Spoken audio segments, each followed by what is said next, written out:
Hello नमस्कार सभी UPSC aspirants को और पीसीएस एस्पिरेंट्स को।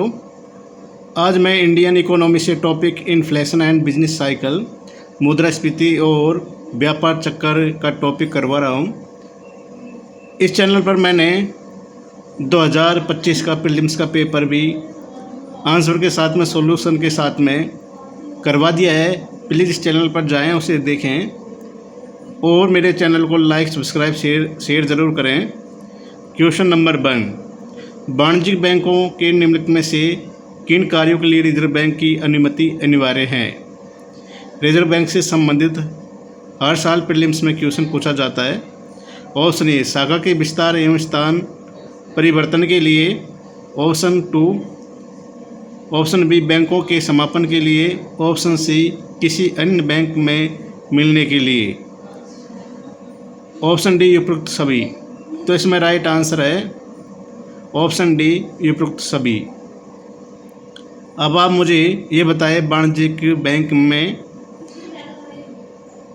और रिजर्व बैंक में क्या अंतर है और रिजर्व बैंक की सिफारिश की समिति दोबारा की गई थी और किस साल इसका राष्ट्रीयकरण हुआ था? कमेंट्स में बताएं। नेक्स्ट क्वेश्चन, निम्नलिखित युग्मों पर विचार कीजिए। डियर करेंसी, कम ब्याज दर वाली व्यवस्था। ऑप्शन 2, सॉफ्ट करेंसी, किसी अर्थव्यवस्था के विदेशी मुद्रा बाजार में आसानी से उपलब्ध। हार्ड करेंसी, अंतर्राष्ट्रीय मुद्रा जिसकी आवश्यकता हर अर्थव्यवस्था को होती है। उपरोक्त युग्मों में से कौन सा सही सुमेलित है? ऑप्शन ए, केवल 1 और 2। ऑप्शन बी, केवल 2 और 3। ऑप्शन सी, केवल 1 और 3। ऑप्शन डी, 1, 2 और 3। तो इसमें राइट आंसर कौन सा है? ऑप्शन बी, ऑप्शन 2, ऑप्शन 3 है। सॉफ्ट करेंसी मतलब किसी अर्थव्यवस्था की विदेशी मुद्रा बाजार में आसानी से उपलब्ध हो। हार्ड करेंसी, अंतर्राष्ट्रीय मुद्रा जिसकी आवश्यकता हर अर्थव्यवस्था को होती है। जो सॉफ्ट या डियर करेंसी होती है, ये करेंसी क्या होती है?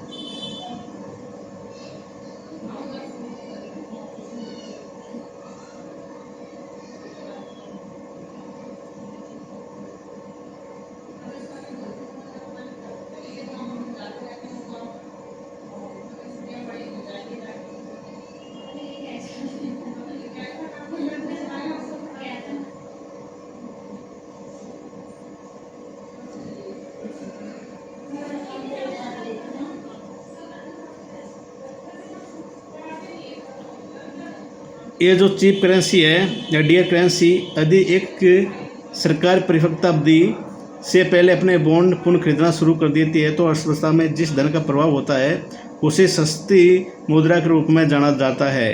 इसे सस्ता धन भी कहा जाता है। बैंकिंग उद्योग में इसका तात्पर्य ऐसे समय से है जब ब्याज दर अपेक्षाकृत कम होती हो। जब ब्याज दर अपेक्षाकृत कम होती है उसे हम डियर करेंसी जानते हैं, उसके नाम से जानते हैं। जैसे यदि कोई सरकार अपनी पूर्ण अवधि से पहले बॉन्ड शुरू कर देती है तो लोगों के पास में धन का प्रभाव बढ़ जाता है और मार्केट में मुद्रा की ज़्यादा आना जाना प्रसार हो जाता है। उसकी वजह से मुद्रा आसानी से मिल जाती है और फिर महंगाई भी बढ़ती जाती है। तो उसे इस स्थिति को हम डियर करेंसी कहते हैं। नेक्स्ट क्वेश्चन,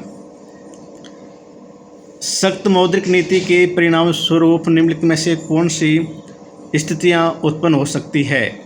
ऑप्शन ए, कम निवेश। ऑप्शन 2, पूंजी प्रभाव में कमी।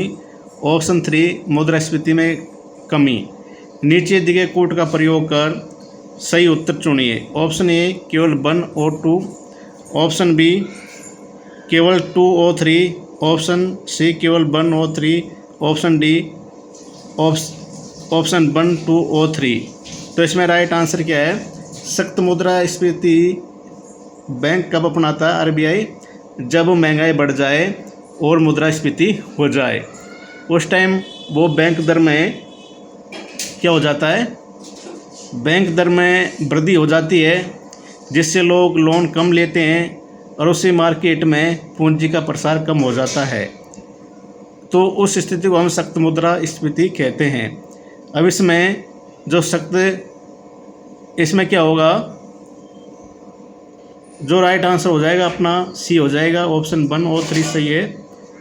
कम निवेश होगा, मुद्रास्फीति में कमी आएगी। ठीक है, कैसे होएगा हम आपको एक्सप्लेनेशन समझाते हैं।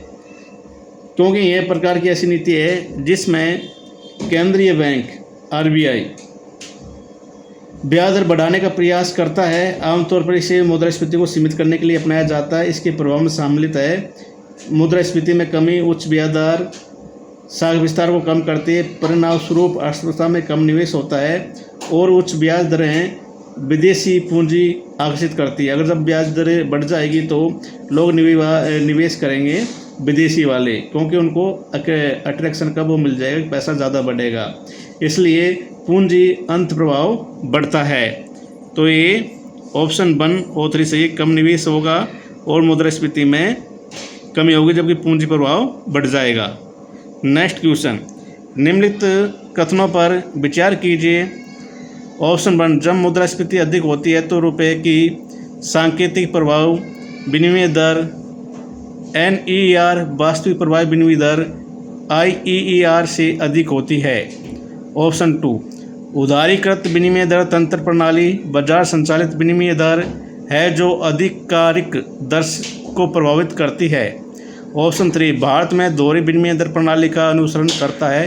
उपरोक्त कथनों में से कौन सा सही है? ऑप्शन 1 केवल 1 और 2, ऑप्शन सी केवल 3, ऑप्शन बी केवल 2, ऑप्शन डी सभी। तो इसमें राइट आंसर क्या है? तीनों कथन ही सही है, ऑप्शन डी। जब मुद्रास्फीति अधिक होती है तो रुपए की सांकेतिक प्रभाव विनिमय दर NER वास्तविक प्रभाव विनिमय दर से अधिक होती है। ठीक है, उदारीकृत विनिमय दर तंत्र प्रणाली बाजार संचालित विनिमय दर है जो आधिकारिक दर को प्रभावित करती है। भारत में दोहरी विनिमय दर प्रणाली का अनुसरण करता है। तो इसलिए हमारे तीनों कथन ही सही हो जाते हैं। तो आज मैंने इंडियन इकोनॉमी से 5 क्वेश्चन करवाए हैं। कैसा लगा आप कमेंट्स में बताएं और चैनल को आप लाइक, सब्सक्राइब, शेयर ज़रूर करें। जय हिंद, जय भारत।